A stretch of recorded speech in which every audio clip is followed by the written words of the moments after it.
Hello, Ronnie. Oh, but-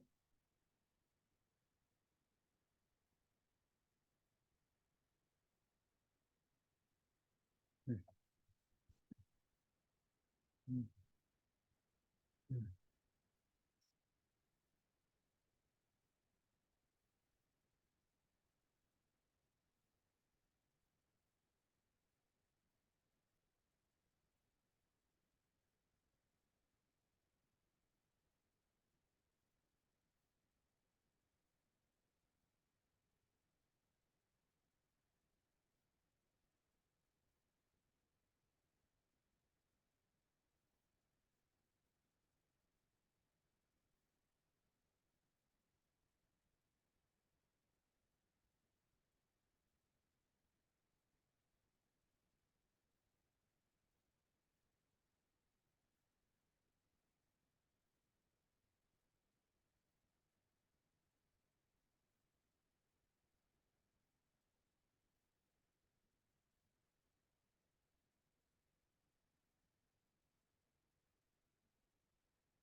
Hello, Ronnie.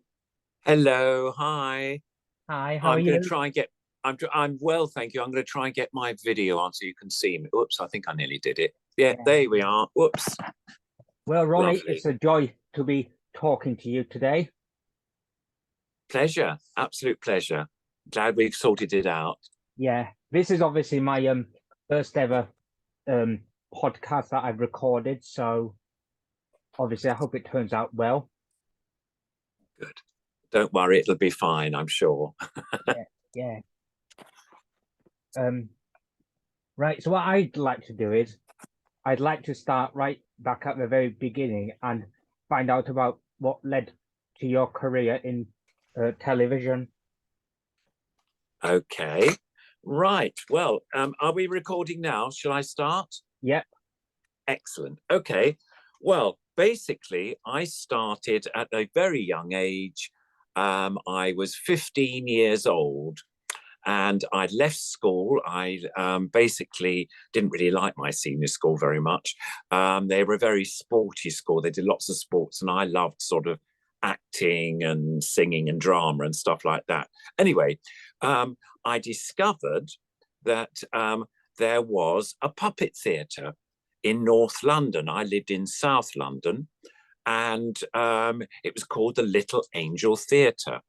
And it had opened in 1961, November 1961, and I got there, I think, around 1963 was the first time that I visited the theatre. So it had been open for a couple of years. Anyway, I saw a marvelous marionette show, that's a string puppet show, called The Little Mermaid. And I was absolutely, I thought it was the best thing since sliced toast. I thought it was wonderful.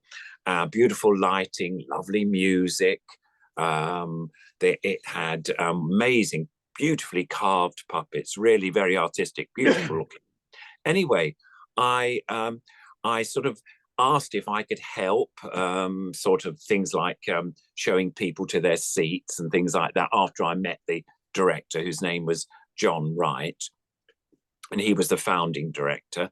Anyway, he said, yes, you can do that for a bit. And I thought, oh, great, this is good. And so I did that for a bit. Then I went home and said, oh, this theatre is fantastic, to my mum and dad. I said, it's marvellous. I'd love to go and join it. Anyway, they were a little bit, well, my father was a teacher. So he was a little bit, he thought, well, I don't think this is probably a good job. I mean, it's more like a hobby rather than a job.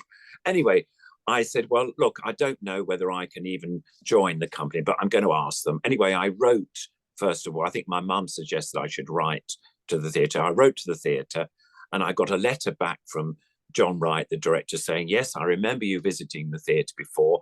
Do come along and we can discuss what we can do, if we can do anything for you. So I was terribly excited. And I went along to the theatre, knocked on the door and was let in. And I spoke to John Wright. And he said, you know, after talking to me for a bit, oh, it'll be wonderful. You can join us. But the only thing is, we can't afford to pay you. We're only an 80-seat theatre.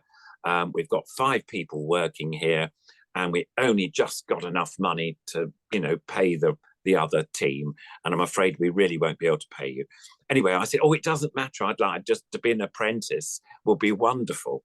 So I went back home and I said, well, they want me at the theatre. And my father, being a bit more sort of careful, said, so how much are they going to pay you?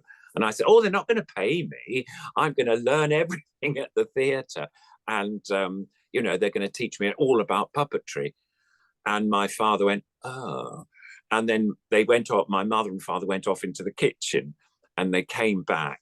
I thought they were there for about half an hour. They weren't really. It was only a couple of minutes. They were discussing my future. And anyway, well, my mother had a twinkle in her eye and she said, look, we've decided that we'll give you 6 months, basically 3 months for you to see whether you really like being at that theatre and whether you get on with everybody, and 3 months for them to see whether they can get on with you. So I said, okay, that's up. So that's fine. And as it happened, I stayed there initially for 8 months. And eventually, sadly, my father died in that period, rather suddenly, which was a bit sad. But they gave me £2 a week to help me with my fares. Now, I'm talking about 1964, that sort of time. So it was I think the pound was worth a little bit more money than it is these days. Anyway, so yeah, I spent my time there, and I can show you some pictures.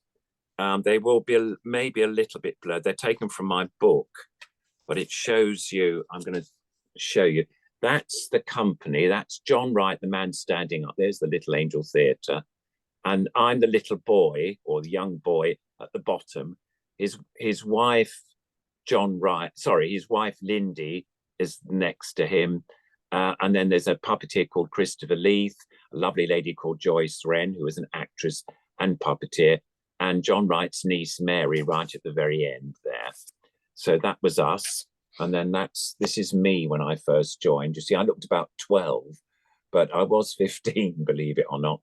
And I've got a funny sort of rubber tube in my mouth.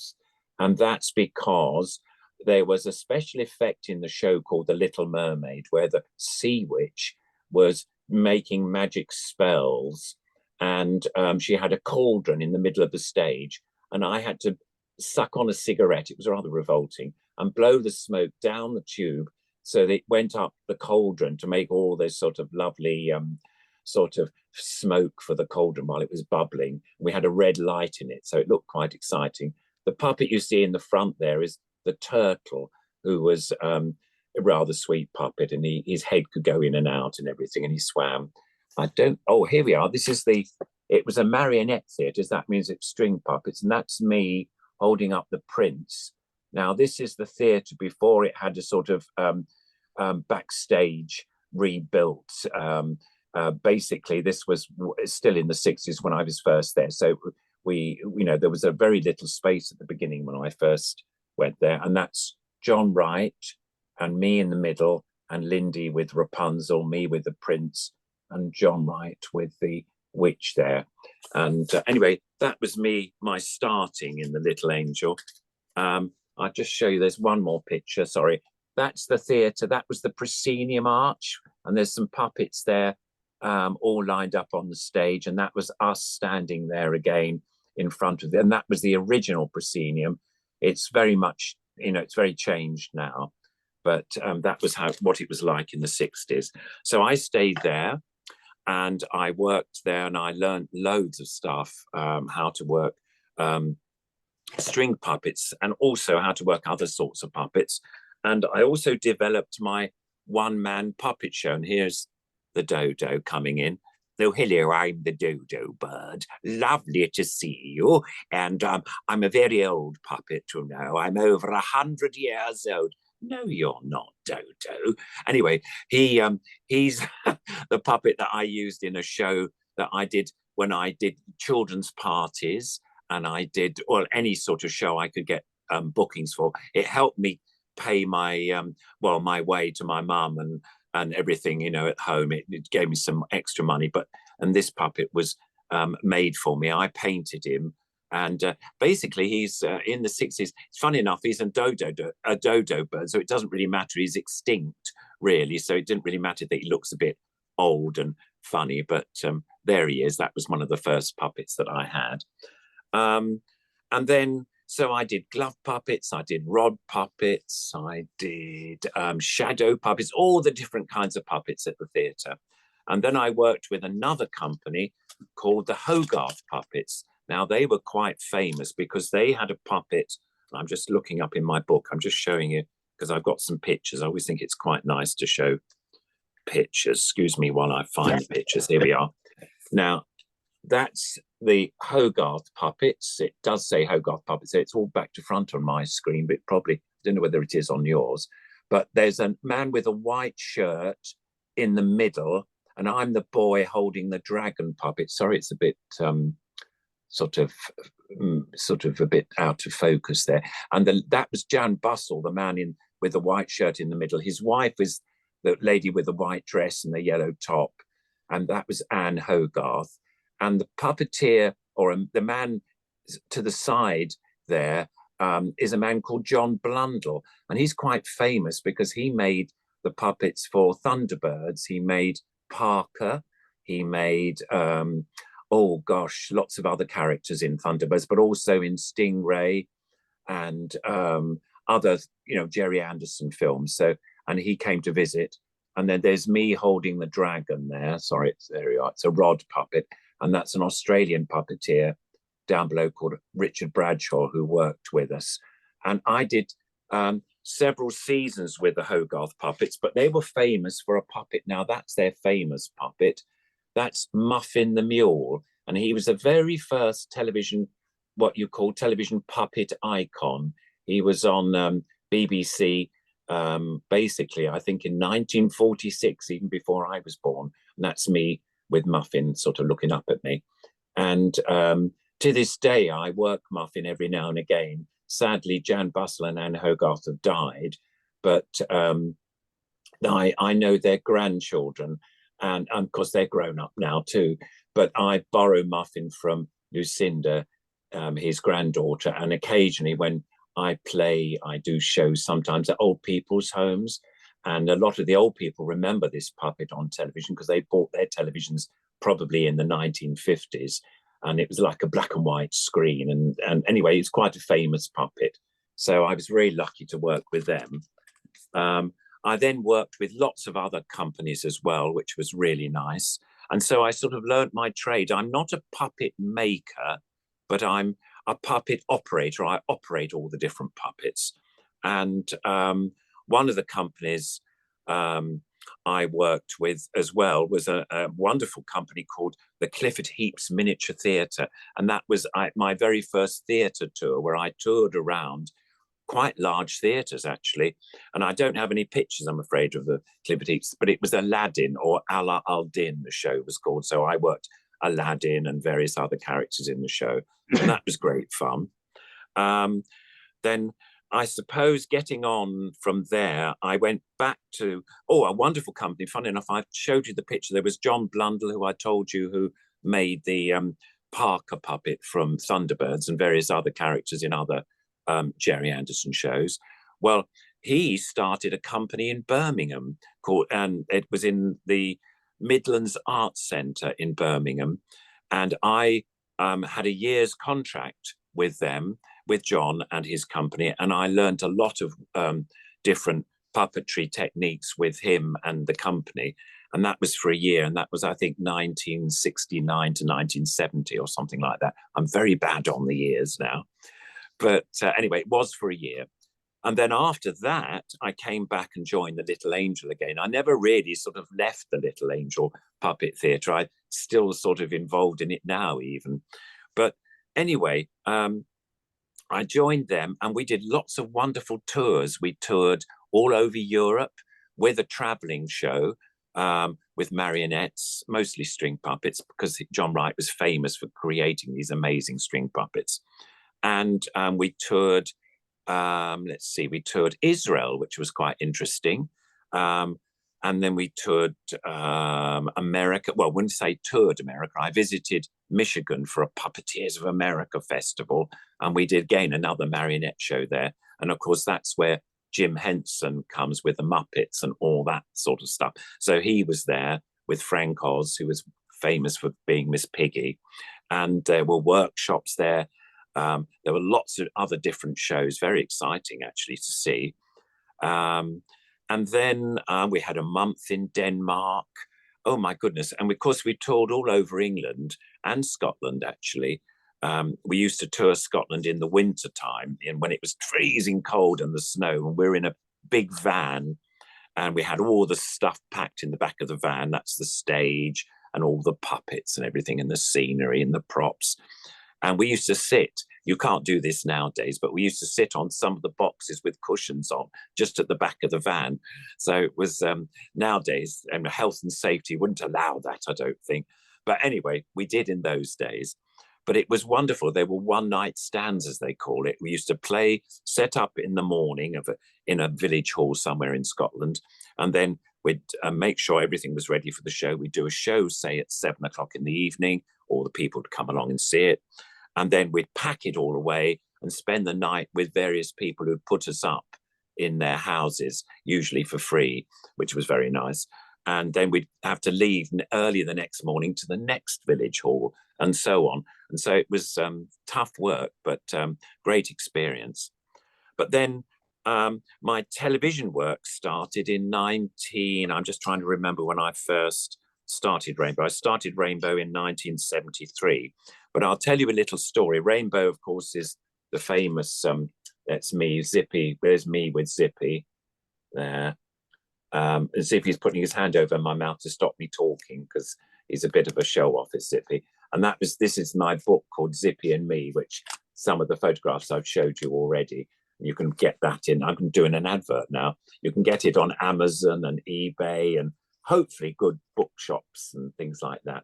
Anyway, I put that away. So I was at the Little Angel, and I've been working there, and I've done lots of shows, and I was making, or I wasn't making, but some friends were making some puppets for me in the workshop. And a lady came in, had made an appointment to see John Wright, and she was the producer of a new program they were going to do at Thames Television. And she came in with a researcher lady, and she chatted to John, and John Wright said, what did you want? Well, I'd like you, would you be interested in making me, some puppets for this new program? We're going to call it Rainbow. And basically, it's going to be a preschool program. And you're going to, you could make the puppets and maybe supply the puppeteers or something like that. Anyway, John Wright at that time was really busy, being the director of the Little Angel, and really didn't have time to make puppets for the television. So he said, no, I'm sorry, I can't do that, but I'm sure we can find somebody else who'll be happy to do that. Anyway, while he was talking to Pamela Lonsdale, who was the producer, the researcher was going round, and in the workshop, I, funny enough, had a puppet that was being made with a zip across his mouth, and I called him Grumble. What was it? Grumble Bubble or something?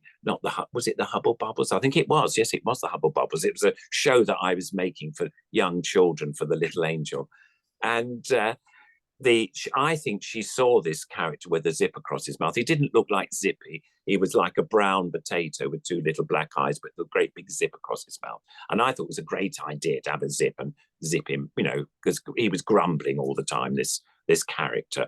Anyway, I saw that I don't know whether this is totally true, but I think the researcher saw that puppet and thought, oh, that looks like an interesting puppet. And I think she wrote it down in her notes, zip for a puppet. That's quite fun.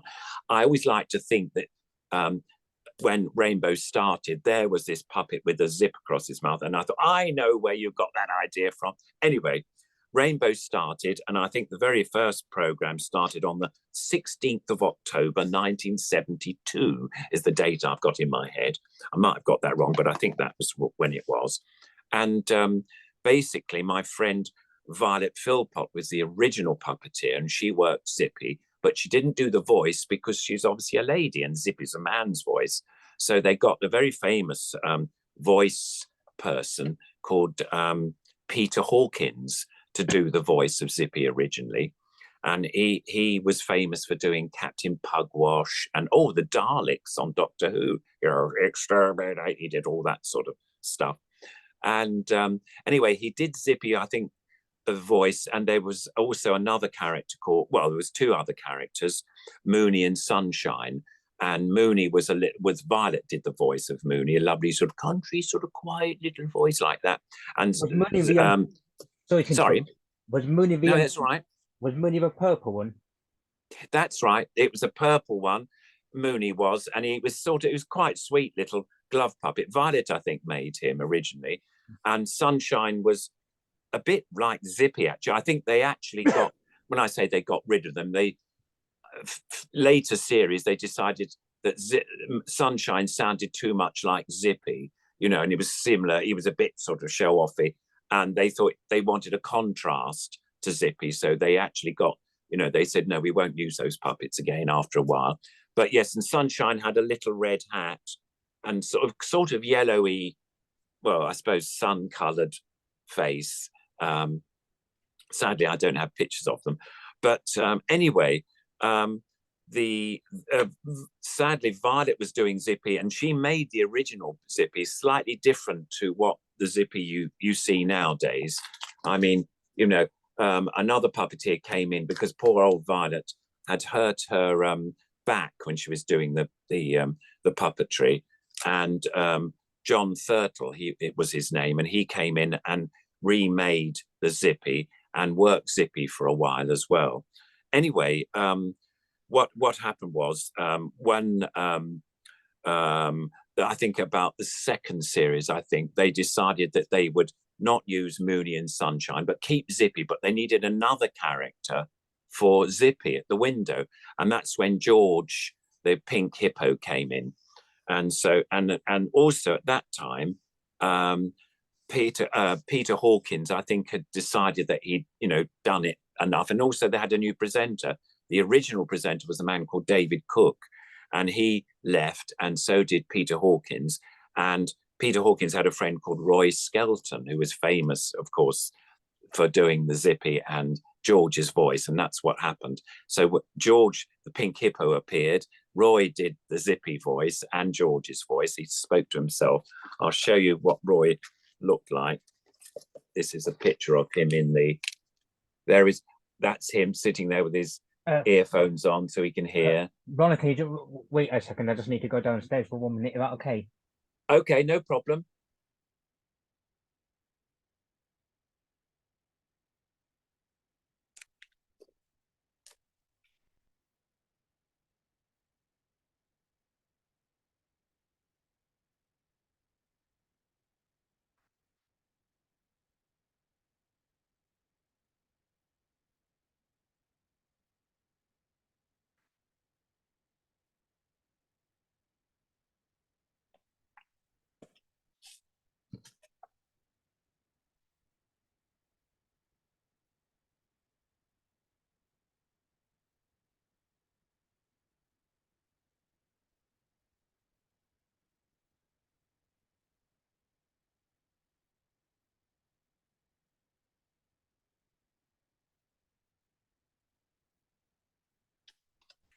Yeah, okay, back again. Yep, sorry about that, Ronnie. Don't worry, that's all right, Mohammed. Yeah. Talking about Rainbow. There is one episode that was broadcast much later on, and that was the episode called Misbehaving. Oh yes. Oh, Zippy was very, very naughty in that. That's a favourite of lots of people. I know it's a favourite of yours because we've texted each other, haven't we, before now on various Facebook pages and things. Yeah, no, that was lovely. I'll just show you. I haven't got the big Zippy here, but I've got the little Zippy, and he was in Rumpelstiltskin, and he was also in the gingerbread man one. We had this little one made, and it's very funny because people say, you know, he's going to smile at you. There you go. He basically, I decided that it would be really nice to have Zippy, a small Zippy made, because Jane, who was one of the singers in that program of Rumpelstiltskin, she was going around with a lamp, and she suddenly discovered this little character, and it was quite nice. And also he was dancing, so he's got legs. So there's his little legs. Hello, is Zippy here? So there he is. And so it's very funny because people say, oh, we've never seen Zippy's legs. And I always make Zippy say, I choose not to show them, which I think is quite funny. But he can in this this thing. So he's on my finger there. Oh yes, I'm dancing on your finger. Oh look, I'm going quite close to you all. There you are. That's Zippy.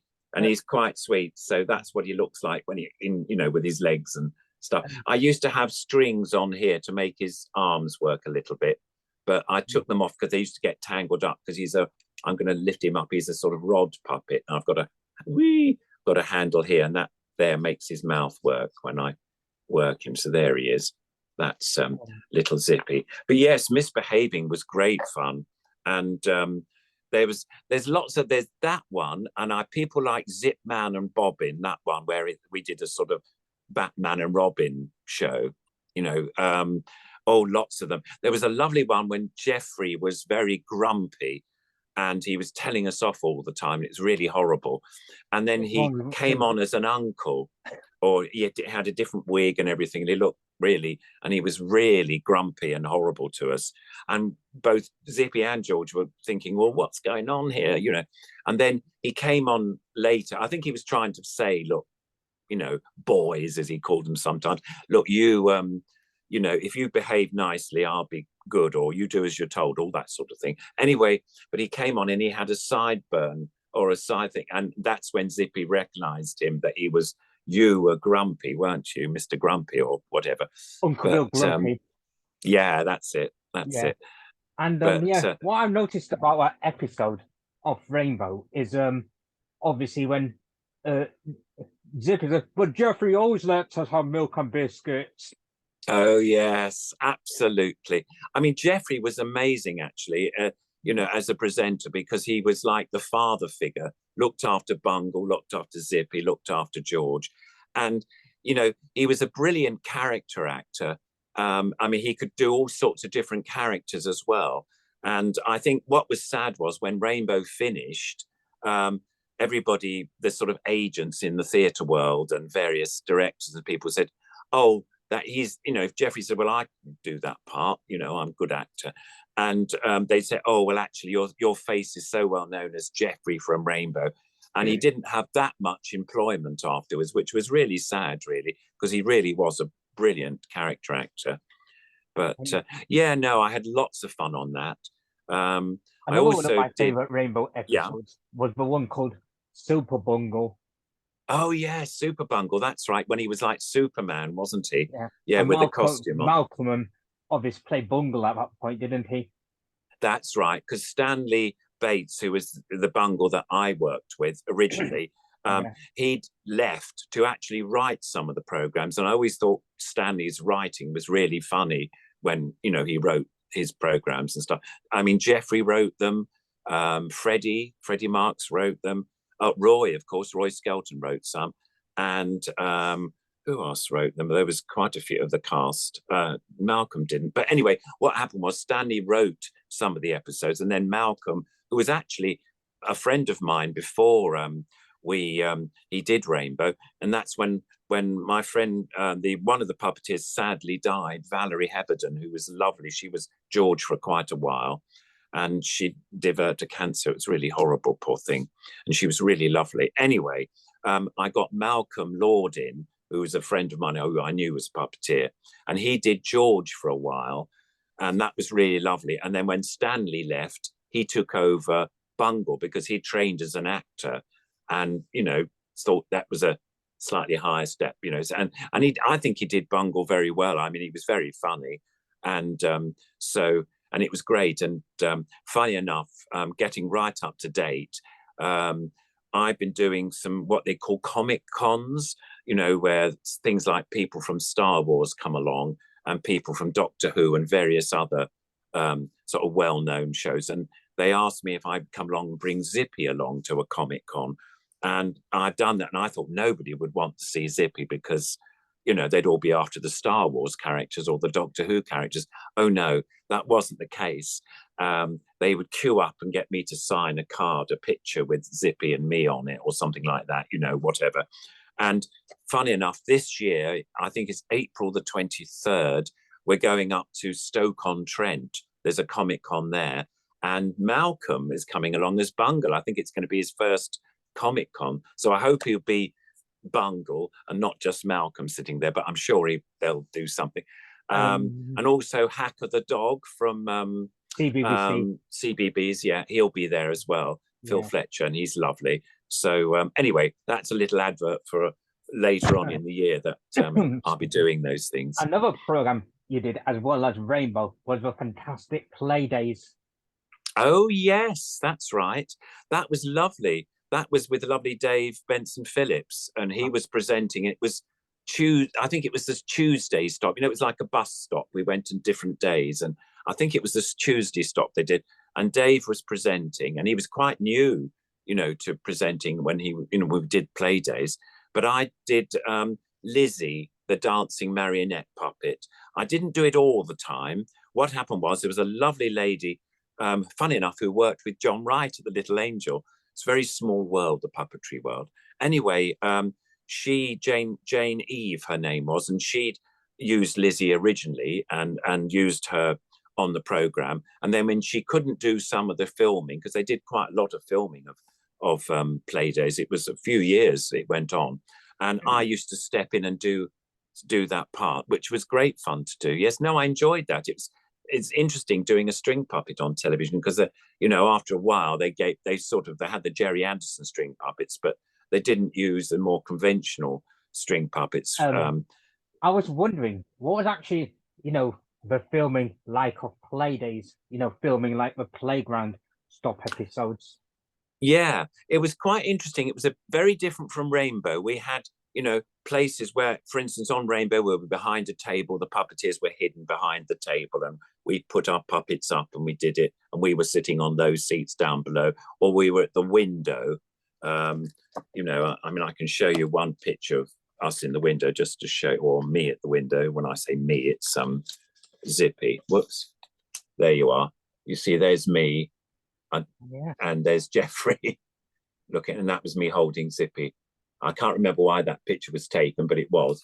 There's another one here with we were doing an outside broadcast, and there was Zippy and I was out front with and we'd set up the rainbow set outside. Anyway, that in a way that was simpler. With Play Days, I was up on something a bit higher because it was string puppets. You have to be above the puppet, and the puppets low down with the strings working, and so they set a sort of, I don't know if you remember, it was like a climbing frame thing in the set sometimes. And sometimes I'd be standing up there, or it looked as though I was on the same set as Dave, but I was a bit further along the studio, and they set up a special, what they call bridge, for me to work the puppet on.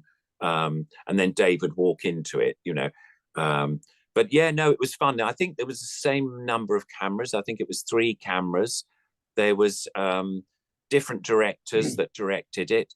We filmed it in Wandsworth in South London, and it was made for the BBC, although I think it was the studios weren't the BBC studios. They were in independent studios, but a lot of BBC work now is used, independent studios make it and then they pass it on to the BBC who show it. Going back to Rainbow, there was another Rainbow series that featured Cleo, the blue rabbit.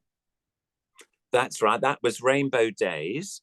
That was after I finished doing Rainbow. Yeah. Or Rainbow at Thames Television. You know, what happened was in 1992. I mean, I did it for 20 years. I can't believe it. It's such many years. But anyway, the Thames Television lost what they call their franchise. They weren't able to make any more programs. And I think Carlton Television took over or whatever. Anyway, there was a little break and we thought, oh, well, we've done Rainbow for a long time. I wonder what will happen. And the head of children's at Thames Television, he had bought the rights to Rainbow, and he decided to make his own Rainbow programs. And he had a company called Tetra Films. And basically, I'm just going to show you, I think I've got a DVD not too far away. I'm getting up now, I'm going away. Where is it? Here we are. Oops, I found it. Oh, this was a VHS one that they made a few years ago now.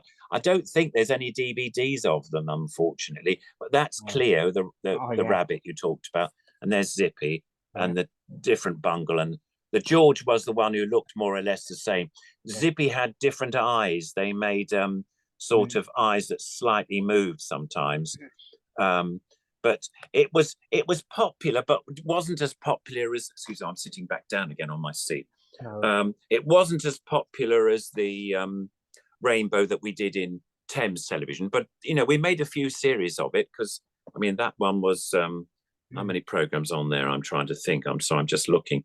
Gosh, sorry, Ronnie. Unfortunately, I'm running out of recording. Oh, are you? Time. Oh, sorry.